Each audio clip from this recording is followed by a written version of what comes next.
I blocked my father's cards. Now he'll have to beg me even to buy bread, exclaimed the son triumphantly, imagining himself omnipotent. But at 7 p.m., when he entered his house, he froze in shock. His wife was sitting on the floor, sobbing. Your father canceled the lease. We have nowhere to live. Before we continue, please subscribe to the channel and let us know where you are listening in the comments. The card reader beeped twice. Rejection. I tried again. Same result. The barista's apologetic smile told me this wasn't a machine error. Sir, it's declining again. Do you have another form of payment? I pulled out my secondary card, the one I kept for emergencies. That's impossible. I used this card yesterday. She ran it through. Another beep. Her face flushed pink above her green apron. The terminal says to contact your bank. I'm sorry. I waved her off and stepped aside, letting the woman behind me order her complicated latte. Keep the coffee. I'll sort this out. Outside Peachtree Coffee House, the February morning had turned cold. My post-jog warmth evaporated as I stood before the ATM, inserting card after card. Each screen flashed the same message.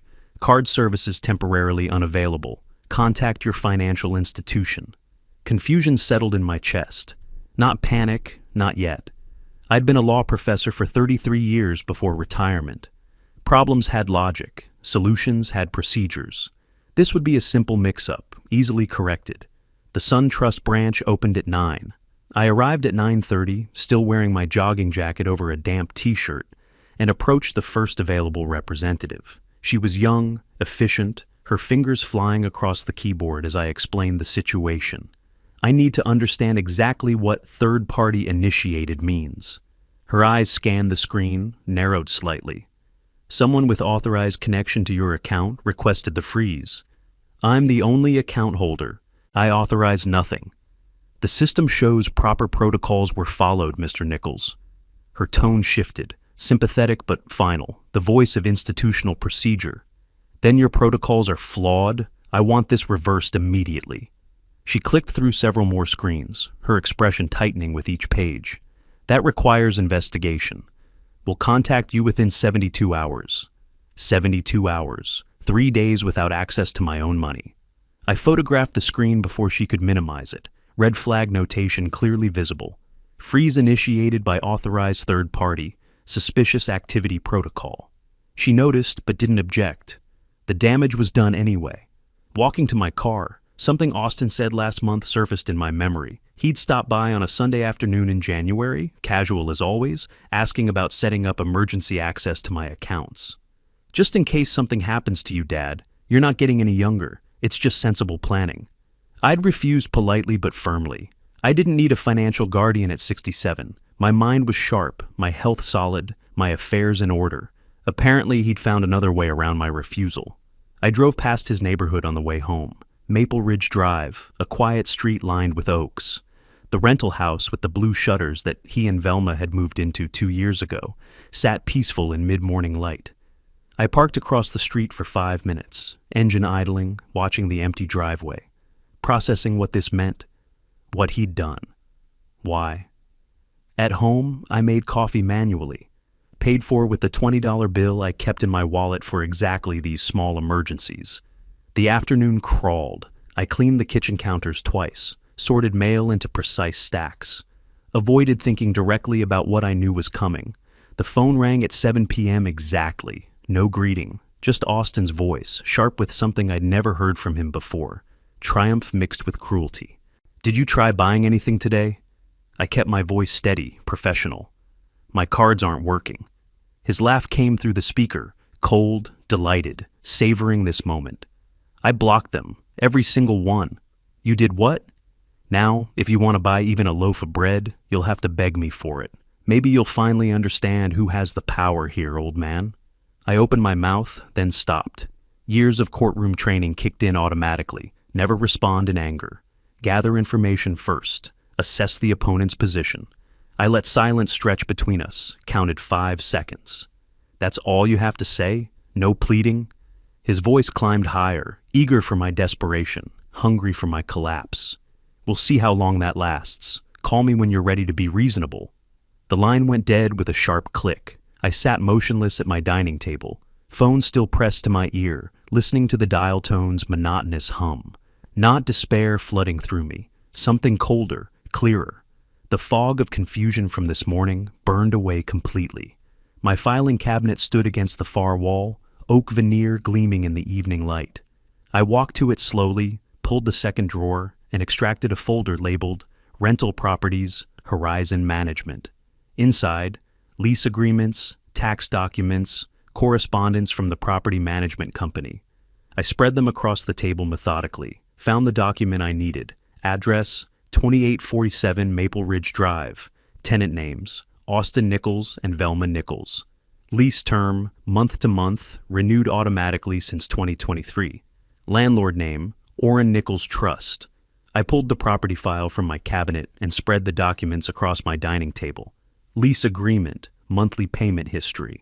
Landlord, Orrin Nichols Trust. Austin had no idea he'd been living in my house for 2 years. The document stared back at me from my dining table. Lease agreements, property deeds, bank statements. Austin had no idea he'd been living in my house for 2 years. I pulled my legal pad closer and began writing, the familiar weight of the pen grounding me.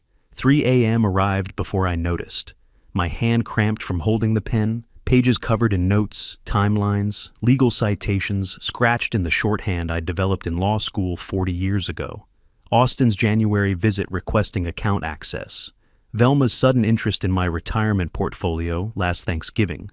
Asking detailed questions about dividend yields. The casual questions about making things easier for me. About simplifying my finances. A pattern emerging like photographs, developing in chemical solution. I'd spent 3 decades teaching students to see patterns in case law, to connect seemingly unrelated facts into coherent narratives. This case was mine now. At 6, I abandoned the pretense of sleep. My home office computer hummed to life, monitor casting blue light across stacks of legal texts. I photographed every document, phone aimed carefully, lighting adjusted to eliminate glare, files saved with systematic precision. Evidence just card block, feb15.jpg. Property lease, austin.pdf. Bank statements, octfeb.xlsx. Muscle memory from hundreds of case preparations over the years. By 9, I downloaded 6 months of bank records and accessed the university library database. Retired faculty privileges I'd never expected to use this way. Georgia Code, paragraph the 1684, theft by deception. Paragraph 165100, exploitation of elder persons. I highlighted sections with yellow marker, scribbled margin notes in my precise handwriting, confirmed what I'd suspected through the sleepless night. One-party consent recording. Georgia allowed it without question. Austin's threat was documented, legal, usable in any courtroom in the state. I picked up my phone and dialed a number I hadn't called in 5 years. Logan, it's Orrin Nichols. I hope I'm not calling too early. Professor Nichols! Logan Grant's voice warmed immediately, genuine pleasure evident. Never too early for you. What can I do for you? I'm working on a case study about elder financial exploitation. Could I consult you about legal procedures? Of course. Family law is my specialty now, thanks to your contracts course pushing me in that direction. Still making me proud. Are you available this afternoon? For you, absolutely. 2 o'clock work? At 2 exactly, I sat in my office with notes arranged before me in neat rows, phone on speaker. Logan's enthusiasm hadn't dimmed since his law school days when he'd filled the front row of my lecture hall. Hypothetically, I began, voice casual, if an adult child illegally blocks a parent's bank access, what's the proper response? That's elder financial abuse under Georgia law, criminal offense if proven with sufficient evidence. What about documentation requirements? Recordings if legal in your jurisdiction, bank statements showing unusual activity, witness statements if possible. He paused, curiosity creeping into his tone. Professor, you're really going deep on this case study. I want it realistic, grounded in actual procedure. What about civil remedies? The parent could pursue damages, restitution, but criminal charges send a stronger message about societal boundaries and deterrence. I wrote faster, filling another page. Interesting. What if the parent also owned property the child rented? Silence stretched for 3 seconds. Then, that's separate leverage entirely. Standard landlord rights apply, termination with proper notice according to state statute. How much notice in Georgia? 60 days for month-to-month tenancy. But, Professor, this is quite a detailed hypothetical you're constructing. You know how I am about details, Logan? Precision matters. After we hung up, I stared at my notes. 5 pages in shorthand. The old skill still sharp despite years of disuse.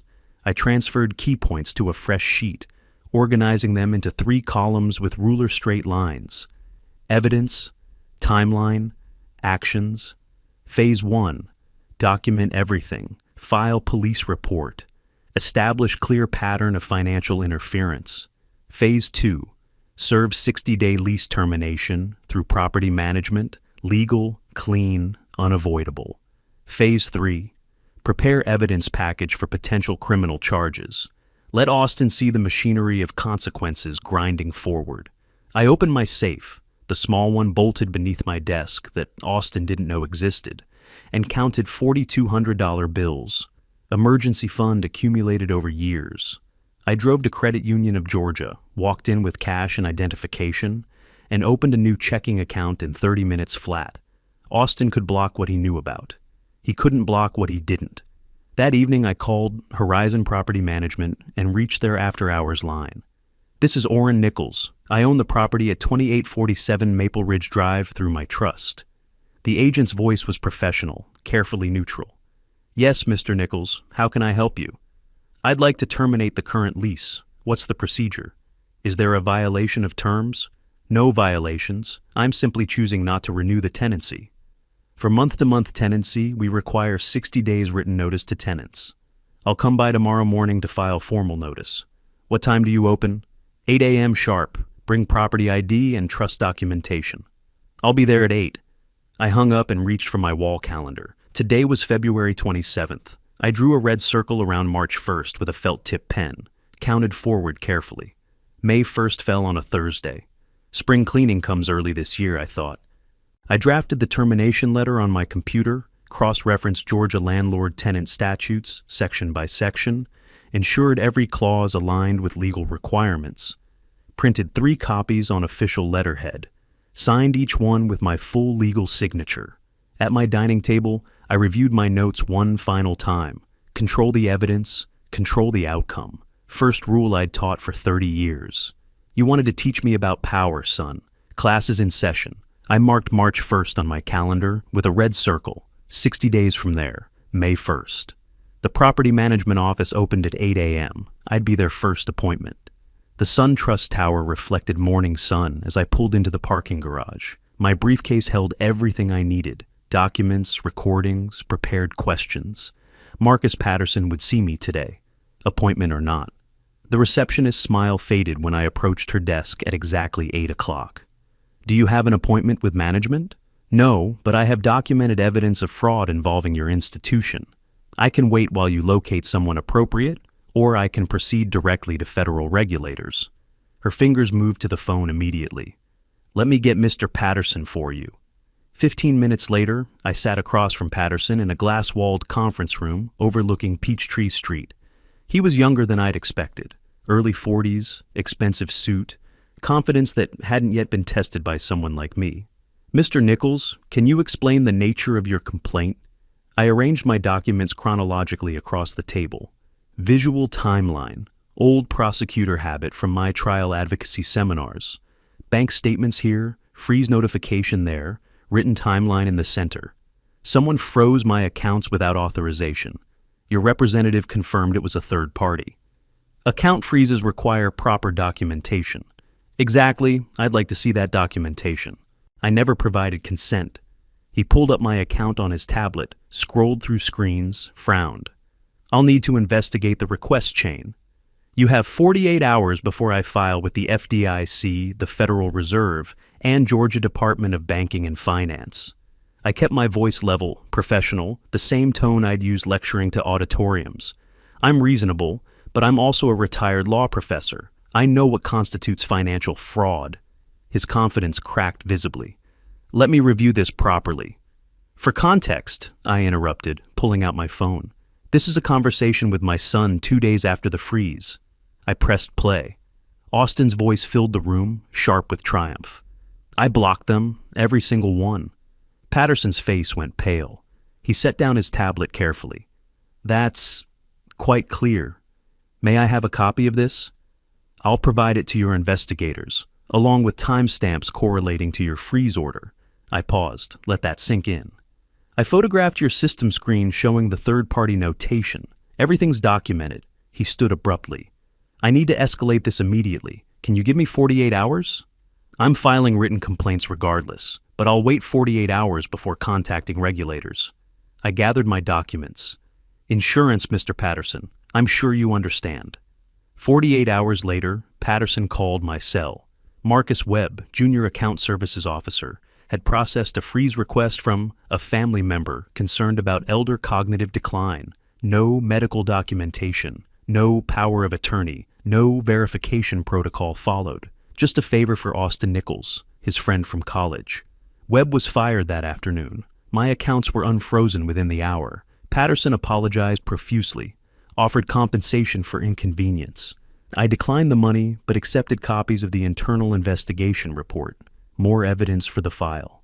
At 2 o'clock, I walked into Atlanta Police Department Zone 2 precinct with a USB drive in my jacket pocket and copies of the bank's findings in my briefcase. Detective Rivera looked tired, skeptical, until I started talking. You're filing for financial exploitation? Elder financial abuse, identity fraud, and conspiracy to commit fraud. My son used a bank employee to freeze my accounts illegally. Do you have documentation? I placed the drive on her desk. Recorded confession, bank investigation findings, witness statements, written timeline of events. It's all labeled by date and category. She plugged it into her computer, clicked through folders. Her eyebrows rose with each new file she opened. This is thorough. Most people come in with just complaints and anger. I taught evidence law for 30 years. Old habits persist. She took my statement, 30 minutes of detailed questions I answered precisely, assigned a case number, explained the investigation process. Weeks, possibly months. Austin would be interviewed, bank records would be subpoenaed. I thanked her, shook her hand, and left with my case number written on a card in my wallet. By 4 o'clock, I sat in Horizon Property Management's Buckhead office. The administrator was efficient, professional. 3 copies of a lease termination notice spread before us. She reviewed my trust documentation, verified my photo ID against their records. What's the reason for termination, Mr. Nichols? I'm exercising my right as property owner. No reason required for month-to-month tenancy under Georgia law. She typed rapidly. Understood. The tenants are, let me check, Austin and Velma Nichols. Correct. Related to you? That's irrelevant to the lease termination. She caught the edge in my voice, nodded quickly. Of course. We'll process this immediately. I signed all 3 copies with my full legal signature. She kept 2, handed me 1 for my records. Notice effective today, March 2nd. Tenants must vacate by May 1st. We'll send certified letter requiring signature within 3 business days. When will tenants receive notification? Certified mail, typically delivered within 5 to 7 business days, sometimes faster. I did the math driving home through afternoon traffic, mid-March at the earliest. Austin would spend the next 2 weeks believing he still had leverage, still had control, still had me cornered. Let him enjoy the illusion while it lasted. At my dining table that evening, I updated my legal pad with 2 check marks, cards restored, eviction filed. The property management letter would arrive at Austin's house in 5 business days. He'd be checking his mail for threatening letters from me, never suspecting the threat was already there. The coffee was still hot when my phone rang. Austin's name on the screen, exactly on schedule. I'd been expecting this call since the bank restored my cards 3 days ago. No greeting, just fury. What did you do? I sipped my coffee, let him wait. Good morning to you too, Austin. Don't play games. Marcus got fired. The blocks are gone. Marcus participated in financial fraud. Actions have consequences. You're destroying people's lives. I'm protecting my own. You should have considered consequences before blocking my accounts. Silence stretched. Then, lower, dangerous. This isn't over. No, I agreed. It's not. He hung up. I saved the call recording, added it to my evidence folder, and returned to my coffee. 2 hours later, my phone buzzed with a text from Austin. "You'll regret this." Then another. "I'll make sure everyone knows you're unfit." Another. "You won't have $1 left when I'm done." I screenshot each message. 23 texts arrived over the next 2 days, each one angrier than the last. That house, that pension, all of it should be mine. I saved them all, organized by timestamp, noting the escalating aggression, a pattern developing, evidence of harassment. On March 14th, my phone rang again. Velma this time. "Dad, it's Velma." She'd never called me that before. I waited. "Austin mentioned you had some confusion with your bank accounts." "No confusion, deliberate fraud, which is now under police investigation." Her voice shifted, became syrupy. "Now, let's not be dramatic. Sometimes at our age, we misunderstand these things." "Stop. I'm 67, not senile. My cognitive function is perfect."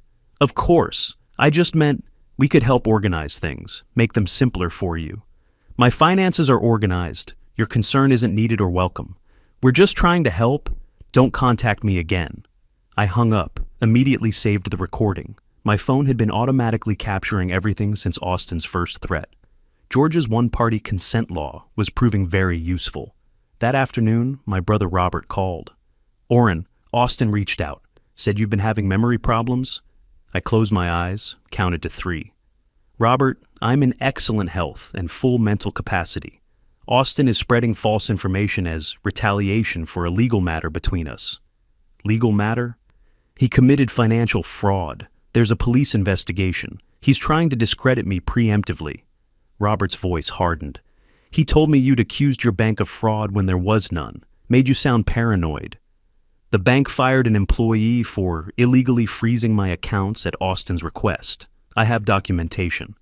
I paused. "Did he contact anyone else?"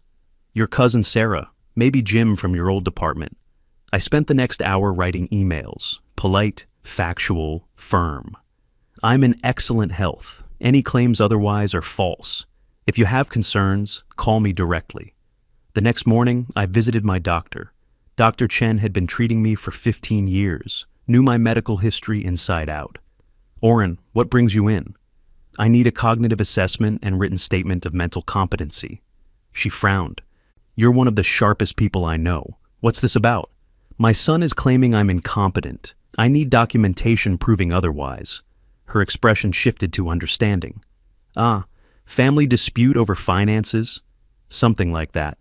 She ran me through the Montreal Cognitive Assessment, perfect score, memory tests, problem-solving exercises, executive function evaluations. All normal for my age, most well above average. She wrote a detailed letter on official letterhead. "Mr. Orrin Nichols demonstrates full cognitive capacity, excellent memory function, and sound judgment. There are no indicators of dementia, cognitive decline, or impaired decision-making ability." I added it to my evidence file. That evening, I forwarded Austin's defamatory emails to Logan Grant with a note. Adding to evidence file, thoughts on civil defamation case? Logan called within an hour. "Orrin, this is serious. He's claiming you're incompetent to multiple parties. I have medical documentation proving otherwise." "Smart. That's actionable defamation if damages occur." He paused. "Are you building a civil case?" "I'm building leverage. Be careful." He sounds desperate. "Desperate people make mistakes, Logan. I'm counting on it." I checked the certified mail tracking number for the 20th time that day. Delivery attempted March 14th. Nobody home. Attempted again, March 15th. Nobody home. Tomorrow they'd leave a notice and Austin would have to collect it from the post office himself. He'd sign for it, open it, and discover he'd been living in my house for 2 years. I checked the tracking number for the certified letter one more time. Delivery attempted yesterday, again today. Nobody home to sign.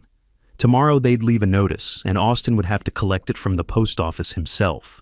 Logan Grant's office overlooked downtown Atlanta from the 15th floor. I spread my evidence binder across his conference table. 3 rings, 9 tabs, 200 pages. He whistled low when he saw the organization. "Professor, I've reviewed everything. This goes beyond civil matters." "How far beyond?" "Criminal prosecution territory, multiple felonies under Georgia law." He flipped through tabs, stopping at the recordings section. Elder exploitation under Section 16-5-100 carries 1 to 20 years. Computer fraud for the banking manipulation. Criminal intimidation for those texts you documented. What's the likely outcome if charges are filed? With this evidence, conviction probable, prosecutor's dream case, everything documented, timeline clear, victim credible. He tapped the binder. Could be probation, could be prison time, depending on how aggressive the DA wants to be. I watched traffic move silently 15 floors below. I don't want him in prison. I want him to understand consequences. Then you want a plea deal with conditions, restitution, probation, community service. Logan closed the binder carefully. Prosecutors love cooperative victims with organized evidence. You're giving them an easy win. 3 days later, I delivered a copy to Detective Rivera at Zone 2. She paged through it slowly, pausing at each tab section, taking notes on a yellow pad. Mr. Nichols, this binder is more thorough than our detectives usually compile. 30 years teaching evidence law, force of habit that never quite fades. The DA's office will appreciate this. We're building toward formal charges now that Webb's cooperating fully as part of his plea arrangement. Timeline? 60 to 90 days for full investigation. Standard procedure, interviews, record subpoenas, cross-referencing statements. You'll be the first to know when we move forward. I spent the following week creating a visual timeline on my office wall. Color-coded index cards connected with string. Red for Austin's actions, blue for my responses. February 15th, cards blocked. February 17th, Austin's threat call. March 2nd, bank investigation. March 3rd, police report filed. April 15th, eviction notice sent. The pattern was clear, methodical, prosecutable. April 15th arrived. Horizon Property Management processed the formal eviction notice as planned. I imagined it making its way through the postal system, certified, requiring signature, impossible to ignore once received. The document was simple, legal, devastating. To Austin Nichols and Velma Nichols. From property owner Orrin Nichols Trust. RE. Termination of month-to-month lease agreement. Effective date, May Verns, 2025. I checked the tracking number obsessively. April 16th, delivery attempted, nobody home. April 17th, attempted again, nobody home. April 18th, notice left at residence. Must collect from post office within 15 days, or it would be returned to sender. Then nothing. No pickup, no signature, just available for pickup at North Druid Hills Post Office. 1 day passed, 2, 5, a week. I called Logan on April 23rd. The notice was sent over a week ago. They're not picking it up. They might not realize it's important mail. They'll realize soon enough. May 1st doesn't change regardless. You're giving them barely 2 weeks to move if they wait much longer. They had 60 days from the filing date. Their delay isn't my concern or responsibility. While organizing property files that week, I found Austin's original lease from April 2023. Page 3, Landlord Disclosure section, printed clearly. Landlord, Orrin Nichols Family Trust, managed by Horizon Property Management. Below it, Austin's signature in blue ink, dated April 18th, 2023. I acknowledge receipt and understanding of all terms. He knew. He'd signed knowing I owned the house, then told Velma he'd networked for a great deal through professional connections. 2 years of lies to his own wife. I photographed that page with my phone, uploaded it to my evidence folder, labeled it Lease Acknowledgement Proof. By April 27th, the tracking still showed available for pickup. 11 days sitting at the post office. Every day that passed reduced his preparation time, compressed his options, intensified the pressure he'd face when reality finally arrived. I felt no guilt, only cold satisfaction at the symmetry. Austin had wanted me helpless, dependent, begging. Now he'd learned precisely what helplessness felt like. That evening, I prepared for the inevitable phone call, wrote possible responses on a legal pad, anticipated begging, threats, manipulation attempts, practiced my tone aloud in my office, calm, final, unmoved. Each phrase precise, stripped of emotion. Set my phone to record automatically. Tomorrow was the 28th. Something in my gut told me Austin would finally collect his mail. I checked the tracking number one final time before bed. Still waiting at the post office. 11 days now. Tomorrow was the 28th, and I suspected Austin would finally collect his mail. My phone sat on the table beside my dinner plate, fully charged. I'd been expecting the call all day, ever since the tracking showed item picked up at 6:17 p.m. The book in my hands was just camouflage for waiting. The phone rang at 7:35. Hello, Austin? Dad, please. The eviction notice. You received it. Good. We have 3 days. Only 3 days to move. You had 60. You ignored certified mail for 2 weeks. I didn't know it was important. His voice climbed, panic sharpening each word. Ignorance isn't exemption from consequences. Please just give us 2 more weeks. That's all we need. No. We have nowhere to go. We can't find a place in 3 days. That's unfortunate, but not my concern. You're my father. Doesn't that mean anything? I let silence stretch for 5 seconds. You should have considered that before blocking my ability to buy groceries. I'll fight this eviction. I'll take you to court. Please do. I follow Georgia law precisely. You'll lose and accumulate legal fees. I kept my voice level, almost bored. The 60-day notice was properly served. Your failure to collect it promptly doesn't invalidate the deadline. I'll tell everyone what you're doing, throwing your own son out. After you spread lies about my mental competence, try it. See how that works for you. You're destroying my life. No, I'm ending your free ride in my property. I paused, heard Velma screaming something in the background. Why are you doing this to me? This was the moment I'd been waiting for. You told me I'd need to beg you for bread. Do you remember saying that? Silence, then breathing, ragged and quick. You wanted me helpless, vulnerable, dependent on your mercy. I let each word land separately. Now you understand how it feels. I was angry, and I'm providing education. Use these 3 days wisely. I'm your son. You were my son. Now you're a tenant whose lease has ended. I'll apologize. I'll make this right. Too late. The May 1st deadline stands. There must be something. Pack efficiently. Goodbye, Austin. I hung up before he could respond. Set the phone down gently on the table. My hands were steady. No trembling, no second guessing. Just the quiet certainty that this was precisely what needed to happen. The phone rang again immediately. I let it go to voicemail. Again. 5 calls in 10 minutes, each one unanswered, then a text. Please call me back. Another. We can work this out. Another. I'm begging you. I screenshot each message, saved them to my evidence folder labeled Post-Eviction Notice Reaction. At 8:15, Velma called. I answered. Dad, it's Velma. I asked you not to call me. Please listen. Austin made mistakes, but we need help.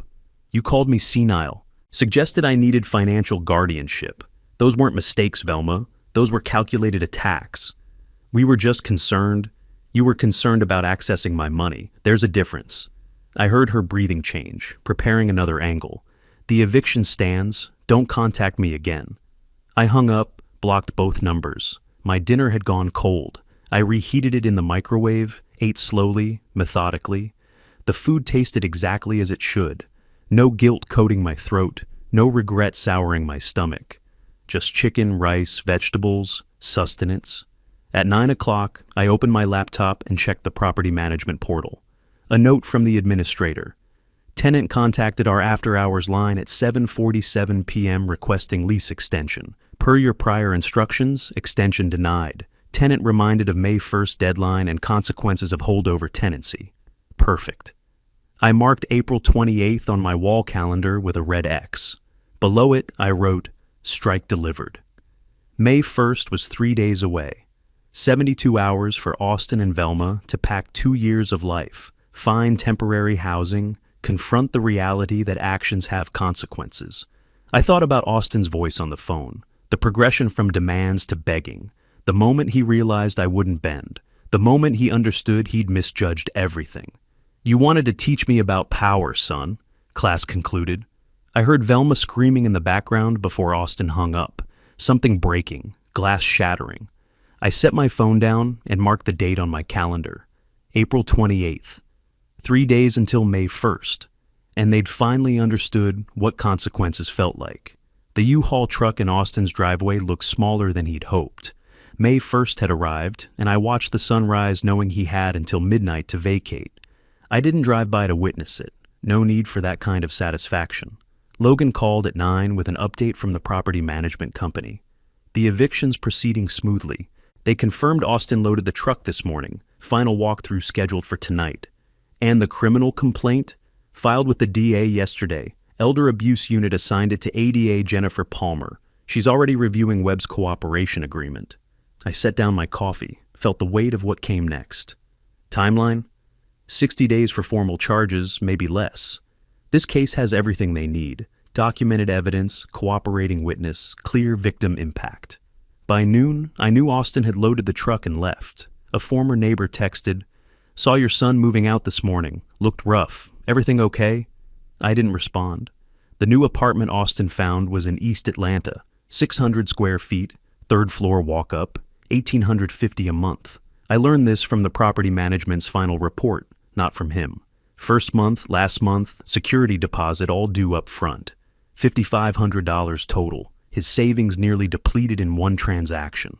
Over the next week, complete silence from Austin's end. No calls, no texts, no attempts at contact. But Logan kept me informed about the investigation's steady progress. May 8th, Austin consulted an attorney about challenging the eviction. David Morrison reviewed the case for 2 hours, then delivered the verdict. Your father followed Georgia law precisely. Proper notice, correct timeline, legal grounds. No basis for challenge. Morrison also identified the deeper problem Austin faced. The account freezing. That's felony elder financial exploitation under Georgia code. You need a criminal defense attorney, not me. May 9th, Logan personally delivered my formal complaint to the Fulton County DA's office. Complete evidence package, recordings with timestamps, bank investigation findings, Marcus Webb's termination records, threatening text messages, detailed timeline of events. Everything organized in a 3-ring binder, tabbed, indexed like a trial exhibit. Detective Rivera pulled the case immediately. I remember Mr. Nichols. Excellent documentation when he filed the initial report. Let's bring in the bank employee for formal questioning. May 12th, Marcus Webb sat across from Rivera in an interrogation room at Atlanta PD. Already fired from SunTrust, already facing his own criminal charges, Webb had every incentive to cooperate fully. Walk me through how Austin Nichols first approached you about this. Text message. Said his father was making bad financial decisions. Needed intervention. Did you verify these claims through any official channels? No. Austin's been my friend since college. I trusted him without question. So you froze the accounts based solely on Austin's word, without any medical documentation or legal authority? Webb's shoulders slumped. Yes, I know I shouldn't have. I've lost my job over this mistake. I'm cooperating completely. Do you still have those text messages? All of them. I'll forward everything to your email right now. Webb's phone contained 23 messages from Austin over a 2-week period in February. The key piece of evidence. February 10th, Austin wrote, "Can you freeze his accounts temporarily? He's being irrational with money, making poor choices. Just until he agrees to let me help manage things properly." Webb's response, "This is highly irregular, but for you, I'll make it work. Give me until tomorrow." Conspiracy to commit fraud. Written documentation of intent. The DA had everything needed for prosecution. May 20th, a process server climbed 3 flights of stairs to Austin's new apartment and knocked. "Austin Nichols?" "Yes." "You've been served. Have a nice day." The legal document read, "Subpoena to appear. Criminal investigation. Drauteste 285, EA Worth 347. Matter of financial exploitation complaint filed by Orrin Nichols. Required appearance, May 28th, 10 a.m. Listed status, subject, just suspect. I received Logan's update that evening by phone. The investigation was accelerating faster than typical cases. Webb's complete cooperation made everything straightforward. Formal charges likely filed within 3 weeks instead of the usual 2 months. "How's he handling it?" Logan asked carefully. "I don't know. We haven't spoken since April 28th. He'll probably try reaching out soon. Desperation does that." "I know." I marked May 20th on my wall calendar with a red pen. Austin would appear for formal questioning in 8 days. 8 days to prepare for an interrogation he couldn't possibly survive with his lies intact. The process server's footsteps echoed down the apartment stairwell. Austin stood in his doorway, subpoena trembling in his hands, reading the word suspect over and over. I imagine Velma's voice from inside. "What have you done now?" Detective Rivera spread 23 screenshots across his desk, each one a text from Austin requesting the account freeze. 2 weeks after receiving the subpoena, Austin had appeared for questioning, and now the investigation was entering its final phase. I received Logan's update by phone. They have everything they need. June 3rd. Rivera and ADA Jennifer Palmer reviewed the complete case file in her downtown office. 23 messages requesting the account freeze. Palmer tapped the printouts with her pen, plus 3 phone calls we confirmed through phone records, all within a 10-day period in February. Webb's cooperation makes this airtight. Defense has nothing to work with. Rivera leaned back in his chair. Think Austin will take a plea deal? Any smart attorney will advise it strongly. This goes to trial. He's looking at significant prison time. The evidence is overwhelming. The victim, Mr. Nichols, he strike you as vengeful? Palmer shook her head slowly. Opposite. He strikes me as someone who wants justice, not blood. His statement emphasized accountability over punishment. Word spread quietly through Atlanta's legal community that week. A colleague mentioned the case to someone who'd attended one of my evidence law seminars years ago. Orrin Nichols? The evidence professor? Brilliant legal mind. If he documented this case personally, it's absolutely airtight. No special favors were granted. Just proper attention in an overloaded court system. The hearing schedule moved up. July instead of the usual September backlog. June 4th, Austin's employer sent official notification. Dear Mr. Nichols, we've been notified of an ongoing criminal investigation involving your conduct.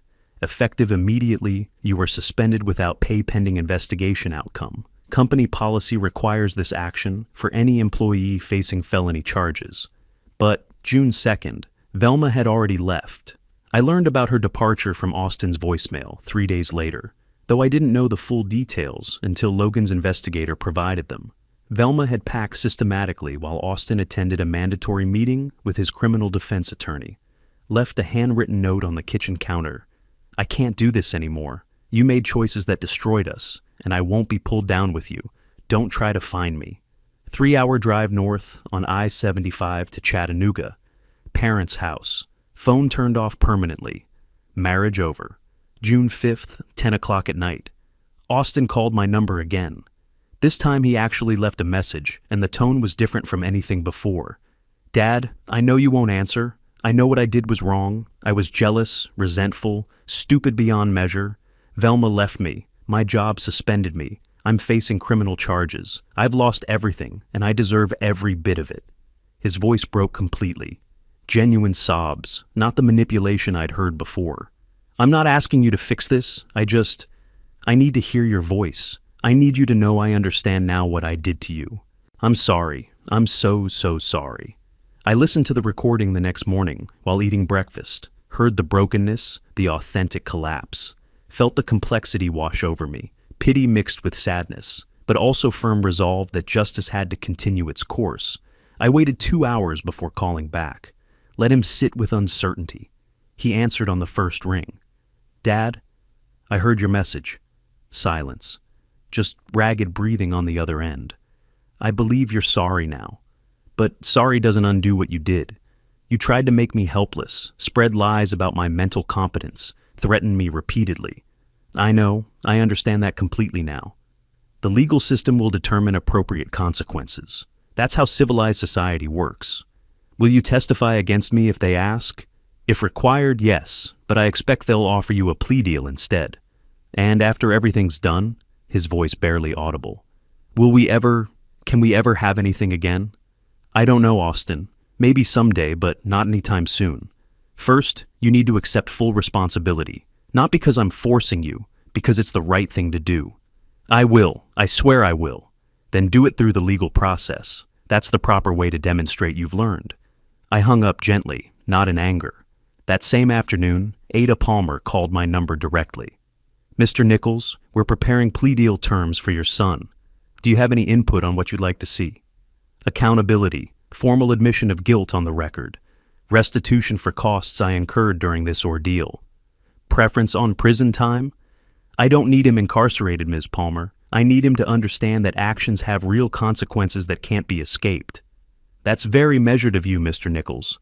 I taught law for 30 years. I believe in the system working properly, not in revenge for its own sake. Logan called an hour later with additional details from his contacts. Austin's attorney, Robert Chen, had already signaled strong willingness to negotiate. The evidence was overwhelming and irrefutable. Chen had reviewed everything carefully and told Austin bluntly, "I can't beat this case. I can only negotiate the best possible outcome for you." Plea deal terms would likely include 3 years probation, 200 hours community service, full restitution of my legal costs, and formal admission of guilt in open court. No prison time if Austin cooperated fully and showed genuine remorse. Justice without destruction. Accountability without vengeance. The law working as it should. I updated my personal journal that evening, wrote about the difficulty of maintaining firm boundaries with someone I'd raised, loved, taught, about the necessity of consequences even when delivering them causes pain to both parties. After I hung up, I sat at my desk for a long while. Austin's voicemail had revealed genuine remorse, perhaps arriving too late. The plea deal paperwork would arrive within 2 weeks, and then he'd face the choice: accept responsibility or gamble everything on a trial he'd lose. The plea agreement arrived by email on June 18th, 12 pages of legal language that translated to one simple truth. Austin would admit everything. Logan called that evening to explain the terms, and I listened quietly, feeling neither victory nor defeat. On July 15th, I put on my charcoal suit and waited for Logan to drive me to the courthouse. We arrived at Fulton County Superior Court at 9:15. The building's marble floors and high ceilings reminded me of trials I'd observed during my teaching career, back when I analyzed legal strategy from a comfortable distance. Different experience entirely as the victim. ADA Jennifer Palmer greeted us outside courtroom 5C on the 3rd floor. "Mr. Nichols, we have a strong plea agreement. This should be straightforward." I nodded, but said nothing. Nothing about this felt straightforward. At 9:45, Austin entered the courtroom with his attorney, Robert Chen. He looked thinner than I remembered, older somehow, despite being only 38. Dark circles shadowed his eyes, shoulders hunched forward as if carrying invisible weight. He glanced toward me once, brief, desperate. I looked away, focused on the state seal behind the judge's bench. "All rise." The Honorable Judge Elizabeth Warren presiding. We stood. The judge entered, black robe flowing, expression neutral and professional. She settled into her chair, reviewed the file briefly. "Be seated." Judge Warren asked Palmer to state the charges. Case number 2025 CR 8847, the State of Georgia versus Austin James Nichols. Charges: elder financial exploitation under Georgia Code 165100, conspiracy to commit fraud, and criminal intimidation. The defendant has agreed to enter a guilty plea. The judge addressed Austin directly. "Mr. Nichols, please stand. Do you understand the charges against you?" Austin rose slowly. "Yes, Your Honor." "Has anyone forced or coerced you into this plea agreement?" "No, Your Honor." "Do you understand that by pleading guilty, you waive your right to trial?" "Yes, Your Honor, I understand." "Are you pleading guilty because you are, in fact, guilty of these crimes?" A pause. Then, "Yes, Your Honor, I am guilty." "Tell the court in your own words what you did and why." Austin's voice shook, barely audible at first. "I conspired with a bank employee to illegally freeze my father's financial accounts without authorization. My goal was to control him and force him to give me access to his money. When that failed, I threatened him repeatedly and tried to make people believe he was mentally incompetent." He stopped, swallowed hard. "I knew it was wrong. I did it because I was greedy and thought I deserved his money more than he did." "Who did you harm?" "My father, Orrin Nichols." Austin's voice cracked. "And I harmed myself by betraying the person who raised me and taught me better than this."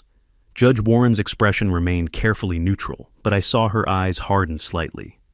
"Mr. Nichols, your actions targeted one of our most vulnerable populations. Georgia takes elder exploitation very seriously. However, you've accepted responsibility, and the victim has indicated through his statement that he doesn't seek maximum punishment.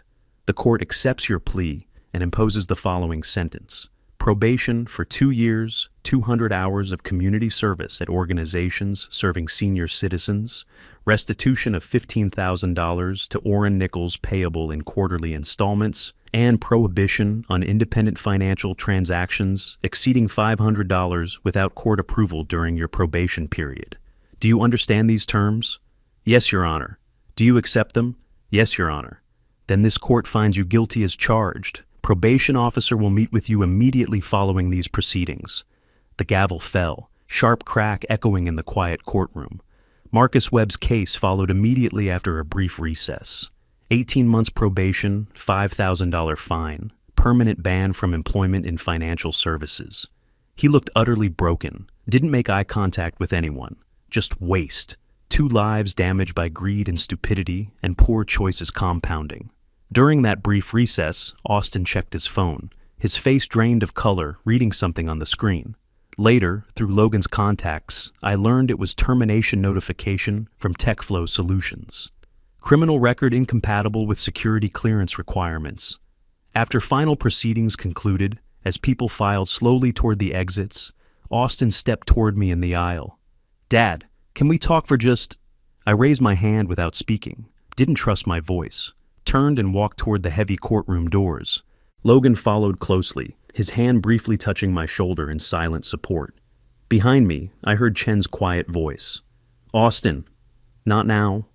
Come on." Outside, July sun beat down mercilessly on the courthouse steps. Heat shimmered off the pavement. "How do you feel?" Logan asked carefully. "Sad. Satisfied that justice was done properly, but sad it came to this point." "You did what you had to do." "I know. Doesn't make it hurt any less." We drove back toward my house in complete silence. I stared out the window at Atlanta passing by, processing what I'd witnessed. Justice achieved, meticulously and completely, through proper legal channels. But I lost my son in the process, perhaps permanently. We drove in silence, the courthouse shrinking in the side mirror. Logan tried to fill the quiet with practical matters, the restitution payment timeline, the sentencing order's legal implications. But I barely heard him. Justice had been served, meticulously and completely. Yet all I felt was the weight of knowing my son would never sit at my kitchen table again. The bank notification arrived on August 10th. Final restitution payment deposited, case financially closed. I stared at the number, $15,000, and felt nothing about the money itself, only closure. The next morning, I called the university development office with an idea forming since those courthouse steps. I want to establish a scholarship fund, the Elder Protection Legal Scholarship, $15,000 to start. The director sounded surprised. "That's very generous, Mr. Nichols. What inspired this?" "Personal experience with elder financial exploitation. I helped myself through it.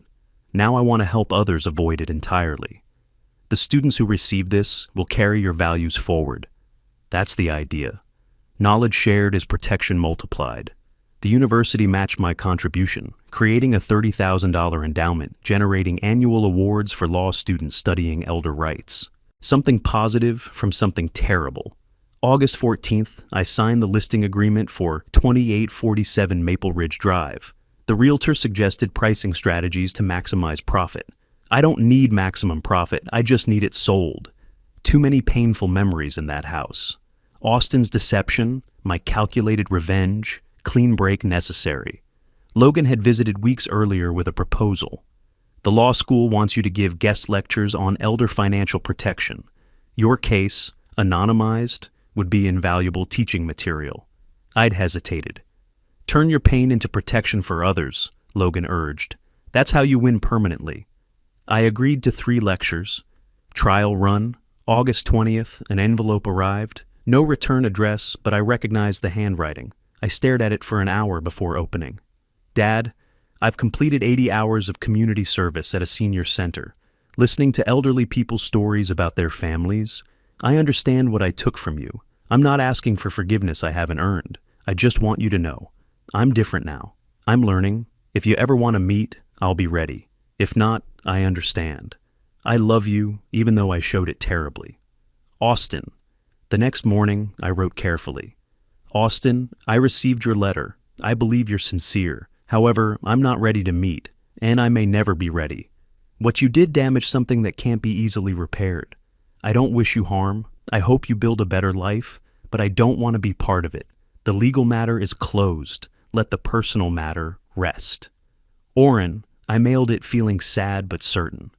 August 28th, my first lecture in 3 years, University of Georgia Law School, room 204. I'd expected 30 students. 60 showed up, standing room only. The dean introduced me. Professor Nichols taught here for 30 years. He's returned to share expertise in elder law and real-world application, I began. Financial exploitation happens to 1 in 10 elder Americans, often by family members. Today I'll tell you about a case I know intimately. I walked them through the chronology, warning signs, documentation methodology, legal strategy, outcome. Students took frantic notes. One raised her hand. How did the victim stay so calm throughout? He understood that emotion without strategy fails. Strategy without emotion succeeds. Another question. Would reconciliation ever be possible? I paused, genuine emotion showing. Forgiveness and reconciliation are different.